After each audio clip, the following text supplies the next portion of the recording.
From MTN News, this is Montana This Morning. Well, the ballots have been cast and the votes are still coming in. We are taking a close look at where the tally stands on Montana This Morning from the race for Billings mayor and the city council. Community was up and down the road, back behind our house, everybody just watching. It was so sad. The steakhouse fire investigation continues. What we're learning this morning as the Shepherd community reels over the loss of a local staple. They're expensive. We have to buy a lot of them, having twins. And meet the next potential baby of the year. How this little one in Billings is making national headway for a good cause. Wow. Those stories and much more coming up in the next hour. I know that is a great story too. Good morning, welcome back welcome to Montana This Morning. It is Wednesday, the 5th day of November. I'm Don Hudson, in for, of course, hey, hello. And this is Miller Robson. I was just going to say, I thought you were going to jump in there. Oh, sorry, yeah. He's the guy with the tie. Yeah, that's who is. Yeah, you know. I mean, we can't really get a close up of it. You'd have to walk up there. You don't want to. You know, a lot of people would pass out if we did that. You don't want to. You don't want to stare too long at the tie. Mind control going on. There you go. Yeah. Hey, you know, the Beaver Moon hits its peak a little bit later on here in less than 20 minutes. It's our November full moon, also known as the frost moon, freezing moon, trading moon. It's also a super moon. It does have a lot of names, like you with those credit cards you have. Oh, my goodness gracious. That's why my wallet's over in my desk right now. All right, it's also a super moon. It's larger and brighter than usual. It's because it's closer to the Earth. In fact, it's the biggest and brightest we've had, I think, in the last 6 years. The only problem is we got a couple things working against us. We got the clouds and we got some fog. Look at that. That looks like something out of a John Carpenter movie. If you see Jamie Lee Curtis running down the roads, run for the hills. It's not pretty out there. Great shot of the mothership there, though. 50 yesterday. What we call is a busted forecast. I had a high of 60 yesterday, didn't even come close. Those clouds kind of kept the temperatures down, some cooler air evecting in, but it was seasonal yesterday with our high of 50, our low of 34, a little warmer than average. Yes. Was a dry day yesterday, a bit windy. Winds will be a big issue the next few days. We'll talk about that coming up. It's been a dry start to the month, but we're still pacing ahead for the year. You can still see we have some moisture over to our west with some lower elevation rain. A little bit of mountain snow that's kind of breaking up right now. Temperatures mainly in the 30s, got some 20s, and of course, there's the fog that we're talking about this morning, too. Some of us could see visibility less than a mile, so watch out as you're commuting this morning. But a lot of stuff to break down with the winds, the rain, the snow, and we'll talk about that for you coming up here in just a bit. All right. We'll make sure that you do, and then we'll come talk to you several times to find out. Thank you, Miller, very much. All right, voters have cast their ballots, and this morning, the overall tally continues to be counted. The city of Billings looking at a shakeup. The mayor and 5 council seats up for grabs in this election. So let's start with the race for Billings mayor. 4 candidates looking to replace Mayor Bill Cole, who has termed out.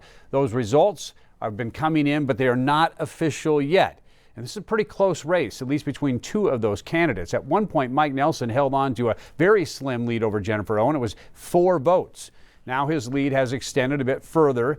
He's got 39%. She does too. That total vote count, though, separated by 185 votes. Nelson is the owner of the Northern Hotel. Owen, a current member of the city council who is hoping to make history. She would become Billings' first female mayor. Now, after that, it's Deputy Mayor and current council member Mike Boyett, followed by Amanda Hausler. Again, Nelson and Owen are still very close, with some votes still needing to be counted. Now let's get to the Billings City Council race. We had 11 candidates. They're vying for 5 ward positions. Ward 1 will definitely see someone new, with Mark Nicholson and David Redmond up for election.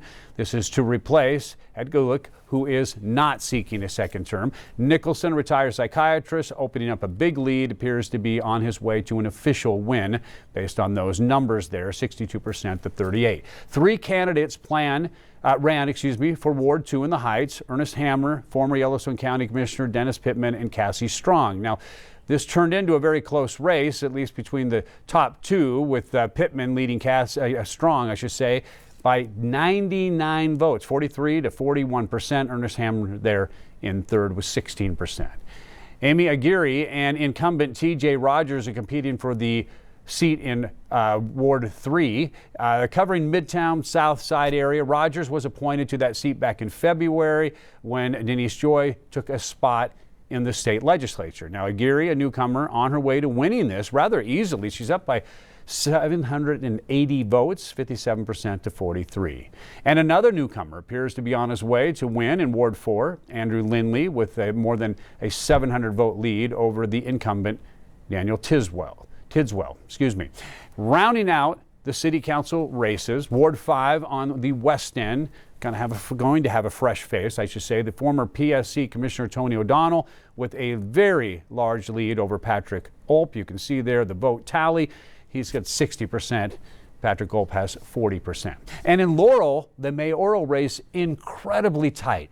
Dave Wagoner is seeking his second term in office, facing a political newcomer, Heidi Sparks. And if you need any proof about how every vote really can make a difference, take a look at the screen. Right now, Wagoner holding on to a 25-vote lead over Sparks. Totals there, 623 votes, 598 votes, and you can see 51 to 49%. Now, as always, you can find these results online at our website, ktvq.com. We'll have updates coming up throughout Montana this morning, and I'll find the right camera there as well. All right, turning our election coverage to the national stage, a big night for Democrats in key races across the country last night, with candidates projected to win in New York City, New Jersey, and Virginia. A common theme in their victory speeches, the candidates seeing the wins as a mandate for a change and a push towards the future. All the while, President Trump is weighing in. Jared Hill has that story. An election night sweep for Democrats. In New York City, Zoran Mamdani, a 34-year-old Democratic socialist, is set to become the Big Apple's first Muslim mayor. Tonight, you have delivered a mandate for change. Next door in New Jersey, voters propelled Democratic Congresswoman Mikey Sherrill to the governorship after a tight race. The future is now. Roll up your sleeves, let your passion flow. The country we carry in our hearts is waiting. History made in Virginia. Former Democratic Congresswoman Abigail Spanberger is projected to become the Commonwealth's first woman governor. Virginia chose pragmatism over partisanship. On the other side of the country, California voters overwhelmingly appear to have approved Governor Gavin Newsom's Prop 50, a plan to temporarily redraw the state's congressional map to favor Democrats, a response to efforts by Republicans in Texas and other red states at the request of President Trump. We need to see other states meet this moment head on as well, to recognize what we're up against in 2026. CBS News exit polls show that for many voters, the economy and President Trump played a big role this election. It's something that I heard echoed from some voters here in New York City. I think this vote, even though it's a local election, could have major impacts on how the two major parties have control across the country. Overnight on social media, President Trump said pollsters blamed the GOP losses in part on the history-making government shutdown and posted this cryptic message. And so it begins. Jared Hill, CBS News, New York. Coming up in our next half hour, our Joe St. George will be live in Washington to break down what all this means to states like Montana and here out in the West, even though we didn't have any big elections. All right, this morning, the Shepherd community is still reeling after flames tore through the Feedlot Steakhouse. Investigators spent yesterday combing through the damage, trying to figure out what sparked that fire. As they did that, nearby residents and former employees relived memories from the last 25 years. Our Will Wagner has a story. The neighbor called and he said, "You gotta go look outside." And I came out and it was ablaze. It was just flames shooting from the ceiling. Deborah McDonald worked at the Feedlot Steakhouse for 23 years. She lived just next door. The community was up and down the road, back behind our house. Everybody just watching. It was so sad. The steakhouse is currently under a contract for deed and was closed for renovation since October 15th. Our last day was 15th, so about a week before that, she came in and said that she was closing the restaurant.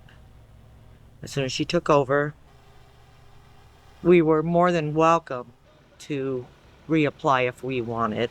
Drones could be seen flying over, investigating the extensive damage. Yellowstone County response vehicles were on site, and a federal agent was expected on scene later in the day. While the cause of this fire isn't expected to be known for days, the people in this community are already missing what once was. People from town come out. Lots of people that would have their Christmas parties, their wedding receptions. I think it'll be missed. In Shepherd, Will Wagner, MTN News. Will, thank you. A longtime landmark in Columbus is now officially gone as the McDonald's gets bulldozed away. This is all that remains of the fast food restaurant. As of Tuesday, it was demolished this week after serving the community for more than 30 years. Now, until it closed back in April, the Columbus restaurant was the only McDonald's along that 100-mile stretch between Livingston and Laurel. The building was battling structural issues caused by some sinking ground. The site will now be used as parking for the town pump, which is expanding next door. All right, look up in the sky. It's Super Crane, and the new addition to the Billings skyline is impossible to miss. Now, construction is underway on the $1 billion St. Vincent Regional Hospital, and the star of the show right now is this massive crane. This giant machine stretching 400 feet into the air weighs more than 1 million pounds, believed to be the largest crane ever used in the state. Workers say it took 27 semi-trucks to haul in pieces from Minnesota and Washington and 8 days to put it together.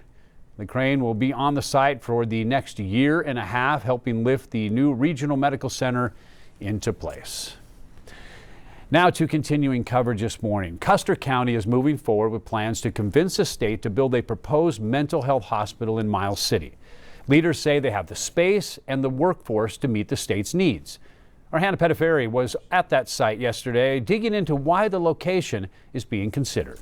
I think there's definitely a need for it, and people have to sacrifice a little bit for the overall good.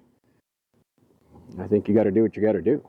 Greg Hadall has lived in Miles City for 4 decades, and he recognizes the push to bring a proposed state mental hospital to Miles City. I understand some of the stigma that comes along with mental health and facilities and neighbors or having them neighbor you, but I think overall for the greater good of the community or the state, I guess, especially, that there's definitely a need for it. Custer County Commissioner Jeff Fakosh agrees.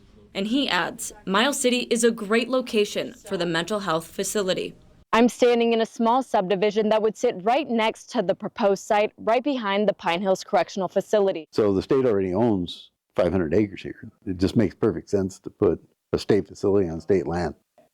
There's water and sewer, and it's in close proximity to the interstate, downtown amenities. Fakosh says in addition to the jobs the hospital will bring to the area, it will also create other jobs. There are people looking for work close to home. A lot of our people in the area do traveling medical to other locations. And we have people coming in to work at our other medical facilities from outside the area. So obviously there's a draw of Miles City to the medical profession. They just need a good place to work. He believes it's also an opportunity economically to broaden that base. That'll help us in the criminal justice system to provide timely assessments of these people and either get them adjudicated in court or committed civilly for their mental health problems. And in addition to the community impact, Greg says having the hospital here could be very personal for a lot of people. I know from personal issues with some family members that we've dealt with some mental health issues over the years. In Miles City, Hannah Pettiferi, MTN News.